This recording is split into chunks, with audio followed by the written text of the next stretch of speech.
Former NASA Administrator Mike Griffin just stood before Congress and declared NASA's Artemis program is doomed to fail. He demanded the agency abandon SpaceX's Starship, scrap orbital refueling technology, and return to 1960s-style Apollo missions using SLS rockets instead. Elon Musk's response? Brutal, calling Griffin's plan a worse version of what we already accomplished in 1969. So why would a former NASA chief try to kill the very technology that could establish permanent lunar bases and cities on the moon? Let's dive right in. Here's Griffin's master plan, and it sounds simple on paper. Launch one SLS Block 2 carrying a fully fueled lunar lander straight to low lunar orbit. Then launch a second SLS Block 2 with the Orion crew capsule. The astronauts spacewalk from Orion to the lander, pilot it down to the moon's equator, where landing is safer, plant the flag, and come home. No fuel depots, no Starship refueling, no complicated South Pole missions. Clean, direct, Apollo style. Sounds reasonable, right? But here's what Griffin didn't mention in that hearing. The SLS Block 2 variant he's betting everything on doesn't exist yet. Neither does the launch pad needed to support it. NASA's current SLS production line cranks out exactly one rocket per year, and that's considered excellent progress. Griffin's plan needs 2 SLS rockets per mission. That means building entirely new factories at Michoud Assembly Facility, which is already operating at maximum capacity, and constructing additional launch infrastructure at Kennedy Space Center. We're talking years of delays and billions in construction costs before the first mission could even launch. And what about the lunar lander itself? NASA would need to design, test, and fund a completely new vehicle just to get 4 astronauts on the moon for a few days. After spending all that money and time, what's the actual payoff? Griffin argues his equatorial landing sites are simpler and safer, avoiding the dark craters and tricky polar lighting. But there's a massive problem with that logic. Can you guess what NASA's scientists actually want from the moon? The answer is water ice, and it's all locked away at the South Pole in permanently shadowed craters. That ice isn't just scientifically interesting, it's the key to everything: drinking water, breathing oxygen, and most critically, rocket fuel for missions to Mars and beyond. By targeting easy equatorial sites, Griffin's plan would completely bypass NASA's biggest scientific objectives. We'd spend decades and hundreds of billions just to repeat what Apollo already accomplished, while leaving the moon's most valuable resources untouched. The space community's reaction was swift and merciless. Industry insiders pointed out the obvious. Griffin's plan isn't cheaper, faster, or simpler than what SpaceX is already developing. It's just more expensive nostalgia. One aerospace engineer summed it up perfectly. We're being asked to rebuild 1960s technology at 2025 prices to achieve 1960s results. But here's where the story gets really interesting. Griffin spent 5 years as NASA administrator from 2005 to 2009, and during that time, he championed something called the Constellation program. Sound familiar? It should, because Constellation was basically the same plan he's pitching now.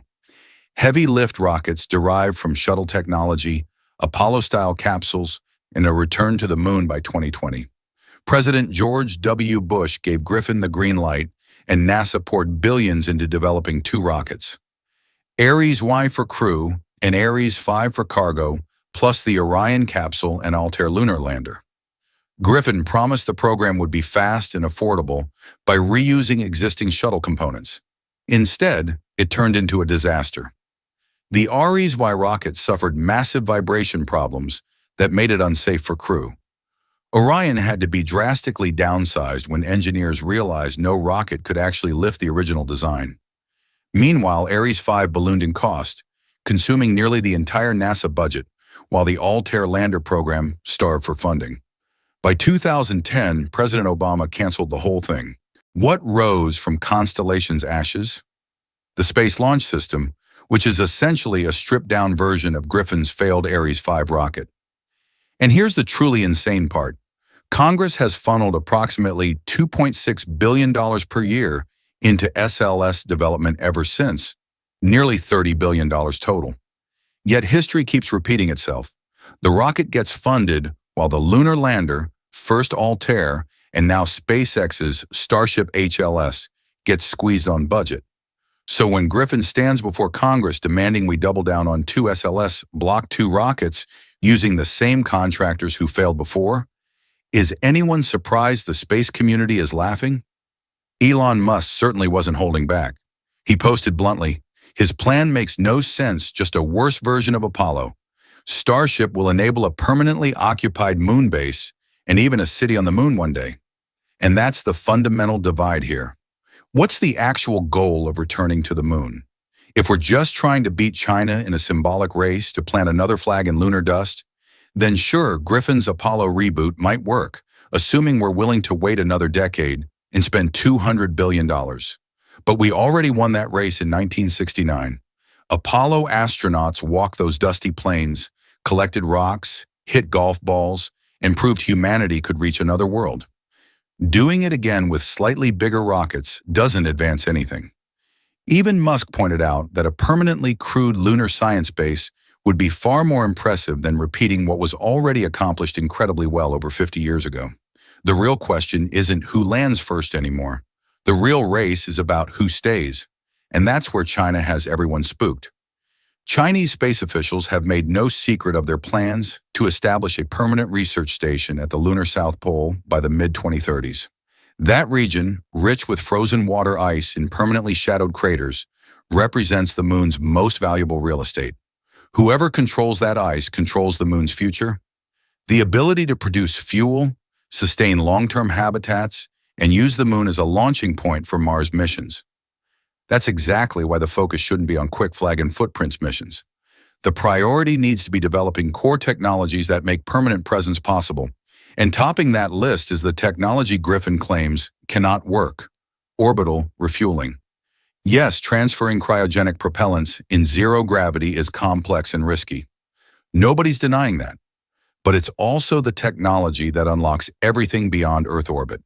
Here's the math that changes everything.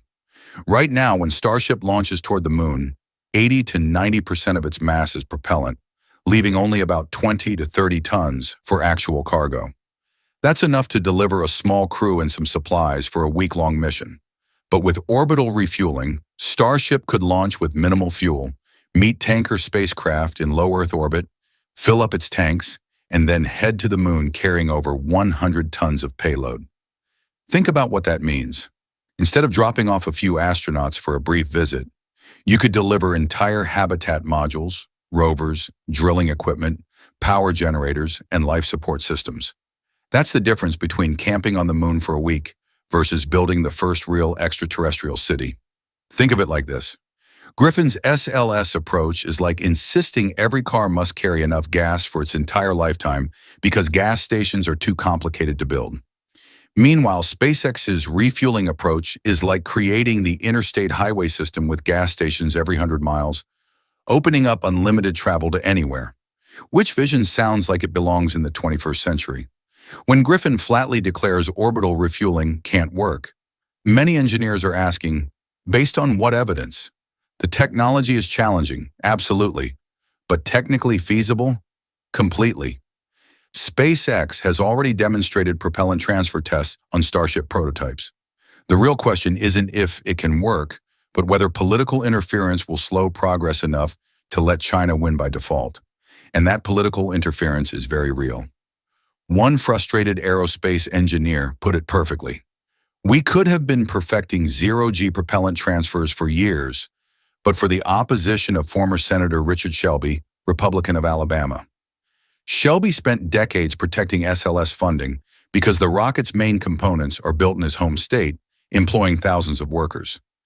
Every time NASA proposed shifting resources toward newer technologies like reusable rockets or orbital refueling, Shelby blocked it to protect those jobs. Is this really where we are? Priorities have become completely backwards. Instead of investing in breakthrough technologies that enable humanity's future in space, we're pouring $2.6 billion annually into a political jobs program. And make no mistake, that's what SLS has become. A system designed not to reach space efficiently, but to distribute federal money to specific congressional districts. If we keep doing this, The dream of permanent human presence beyond Earth will remain exactly that, a dream. Meanwhile, China moves forward with clear objectives and centralized decision-making, unencumbered by congressional infighting and contractor lobbying. So here's the harsh reality Griffin doesn't want to address. Canceling Artemis now and rebooting with his Apollo-style plan wouldn't just cause delays, it would completely waste more than $50 billion already invested in current programs. To politicians and defense contractors, $50 billion might be just another line item. But to taxpayers actually paying those bills? That's staggering. And here's what makes it even worse. Much of that money has already gone to cost-plus contracts, where contractors are guaranteed their expenses plus profit, regardless of whether they deliver results on time or budget. It's a system that rewards inefficiency. The longer a program takes and the more it costs, the more profit contractors make. Can you see why we're stuck in this cycle? Right now, SpaceX and Blue Origin represent not just alternatives to NASA's traditional approach.